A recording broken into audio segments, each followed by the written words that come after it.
हरे कृष्णा।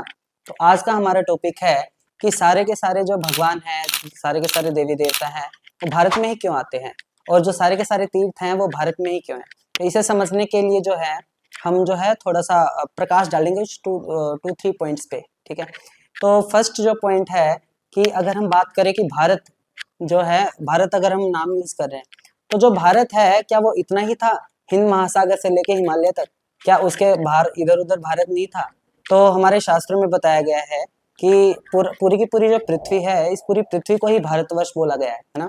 और जो है पृथ्वी क्यों नाम इसका पड़ा हमारे प्लेनेट का, क्योंकि यहाँ पे महाराज पृथु ने शासन किया है ना, उन्हीं के नाम पे जो है पृथ्वी इसका नाम पड़ा और भारतवर्ष भी है इसका एक नाम। तो बात ये आती है कि अभी जो है सनातन संस्कृति जो है, वैदिक संस्कृति, वो सिर्फ इसी भारत, जो अभी हम जिसको भारत कहते हैं, सिर्फ इतने में ही क्यों सीमित रह गया। तो इसको हम इस पॉइंट से समझ सकते हैं, जैसे अगर हम कंपेयर करें किसी कंट्री से उसकी कैपिटल को, तो जो गवर्नमेंट ऑफिसेज होते हैं, जितने, चाहे वित्त मंत्रालय हो, चाहे गृह मंत्रालय हो, चाहे रक्षा मंत्रालय हो, चाहे विदेश मंत्रालय हो, है ना, तो सारे के सारे मंत्रालय कहाँ पे होते हैं? देश की कैपिटल में। जैसे हमारा कहाँ है? न्यू दिल्ली में। इसी प्रकार से जो कल्चरल कैपिटल है, इस पूरी की पूरी पृथ्वी की जो कल्चरल कैपिटल है, वो ये स्थान है जो जो हमारा हिमालय से लेके और हिंद महासागर के बीच वाला स्थान है। तो जो कल्चरल कैपिटल है, तो जाहिर सी बात है स्पिरिचुअल जितनी यूनिवर्सिटीज थी वो सब कहाँ थी? भारत में ही थी, राइट। और जितनी सारी पवित्र नदियां हैं, गंगा, यमुना, सरस्वती, नर्मदा, सिंधु, कावेरी, तो ये सब कहाँ पे है? ये सब इसी भारत भूमि में, राइट। और जो है सारे के सारे तीर्थ जो हैं, 4 धाम हैं, सप्तपुरियां हैं और अन्य और भी तीर्थ है। जैसे भगवान का स्वयं का जो घर बताया गया है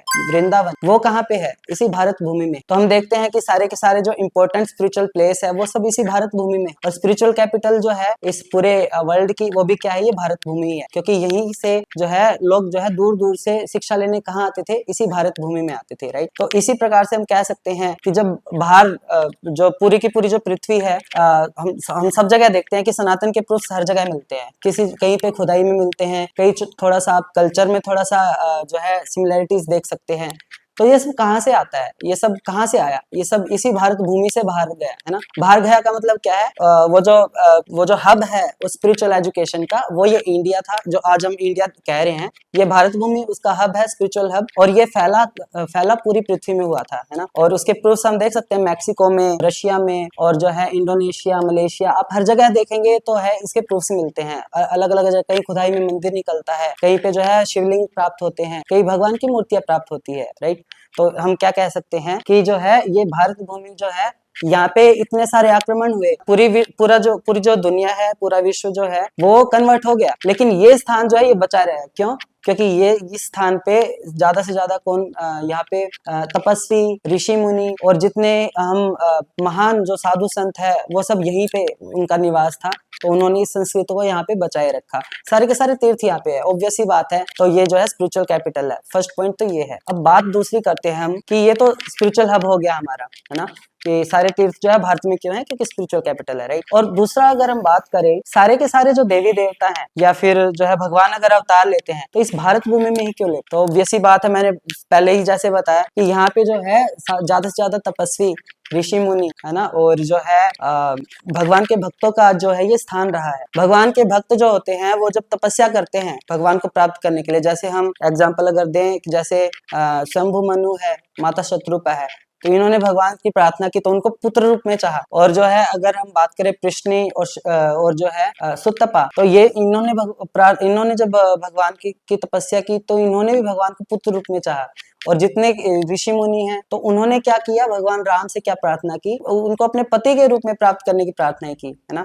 तो भगवान अगर अवतार लेंगे तो ऐसे ही लोगों के लिए लेंगे ना जो उनको प्राप्त करना चाहते हैं। बाहर की संस्कृति में, हम बाहर किस कल्चर में हमको दिखाई देगा कि वो लोग जो है भगवान के साथ प्रेममयी संबंध है उसका। तो बाहर हम क्या देखते हैं कि लोग जो है डर के रहते हैं भगवान से, अगर हम प्रार्थना नहीं करेंगे तो भगवान हमें नरक भेज देंगे, इस तरीके की मेंटेलिटी होती है। बट यहाँ पे क्या है? भगवान के साथ प्रेम में आदान प्रदान, है ना। और भगवान अगर आते हैं तो किसी पवित्र स्थान को चूज करके तब आते हैं। हम देखते हैं कि जब भी भगवान अवतरित होते हैं तो उससे पहले भगवान का जो धाम है वो अवतार लेता है, राइट। जैसे भगवान कृष्ण के केस में क्या है, भगवान कृष्ण जब इस धराधाम पे आने वाले थे तो उससे पहले जो है उनका जो निज धाम गोलोक है वो पहले अवतार लेता है, पहले वो अपने आप को एक्सपेंड करता है इस मटेरियल वर्ल्ड में। तो जो है अगर भगवान किसी स्थान पे आएंगे तो वो स्थान पवित्र होना चाहिए, भगवान ऐसे ही कहीं भी नहीं आ जाते हैं, राइट। तो वो स्थान कौन सा है? ये भारत भूमि में है, भारत भूमि है जहाँ पे पवित्र नदियां हैं, इतने जो है सुंदर सुंदर पर्वत श्रृंखलाएं हैं जहाँ पे ऋषि मुनि तपस्या करते हैं, और यहाँ पे तीर्थ स्थान है, राइट।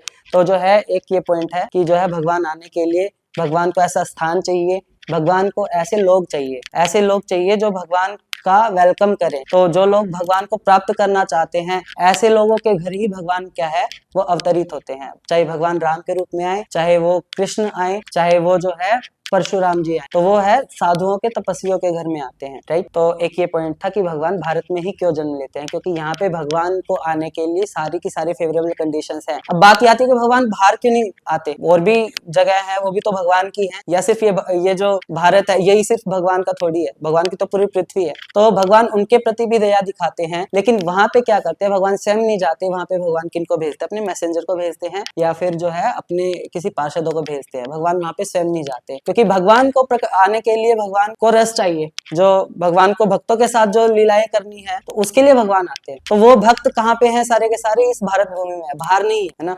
तो बाहर लोगों को समझाना है, तो समझाने के लिए तो भगवान के पार्षद भी काफी हैं, तो भगवान को वहां जाने की जरूरत नहीं है। तो भगवान क्या करते हैं, अपने दिव्य रसों के आदान प्रदान के लिए ही जो है इस मानव रूप में अवतरित होते हैं या किसी अन्य रूप में अवतरित होते हैं। तो वो स्थान कौन सा है? भारत। तो हमें गर्व होना चाहिए कि हम भारतवासी हैं। करोड़ों जन्म निकल जाते हैं तब जाके व्यक्ति को जो है भारतवर्ष में जन्म मिलता है, और किसी जो है भक्त के घर में अगर जन्म मिल जाए तो जो है सोने पे सुहागा हो जाता है, राइट। और किसी पवित्र स्थान में, किसी तीर्थों में अगर जो है जन्म हो जाए तब तो कहना ही क्या। तो इसीलिए हमें गर्व होना चाहिए कि हम भारतीय हैं, और जो है हम जो है वैदिक कल्चर अपनाए हुए हैं, क्योंकि ये बहुत ही दुर्लभ है। और इसका जो है हमें क्या करना चाहिए, इसका सदुपयोग करते हुए इसको ज्यादा से ज्यादा इसका प्रचार करना चाहिए ना। इसको प्रचार करेंगे तो इसको जो है हम इसकी जड़ों को और ज्यादा मजबूत कर सकते हैं, ठीक है। Okay, thank you. Hare Krishna.